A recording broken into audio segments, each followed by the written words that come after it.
Так, всем привет, дорогие друзья. Вот возникли вопросы в комментариях.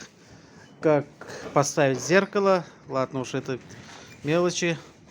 И вопрос возник в интернете как бы много, но люди мучаются. Есть такой маленький вариант, как подключить тахометр, чтобы он хорошо работал. Получается, у нас выходит провод зажигания. Да, выходит, Снизу с бака. да, с двигателя там выходит зажигание, провод. Один провод. Один провод, и идет он, и получается, мы его тянем к тахометру, и он на минус идет, получается. Соединяем. А плюс вот этот, который нижний провод, мы подсоединяем уже к аккумулятору, к клемме, получается. На плюс идет. И все, больше ничего не надо. Все будет идеально работать, ребята.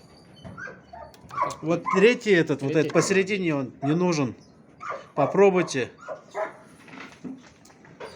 Так, дальше сейчас по зеркалу. Так, друзья, еще возник вопрос по зеркалам. Смотрите, зеркало стоит девяточное. И получается, вот тут у него корпус, который вот этот, который обычно к машине крепится, вот здесь вот. Он прям болгаркой спилен. Потом получается с крышки вот сзади. Вот тут вот открываем. Стекло снимается, зеркало. И прям крепим, получается, к железу. Прям болтом туда. Его все равно не будет видно. Все.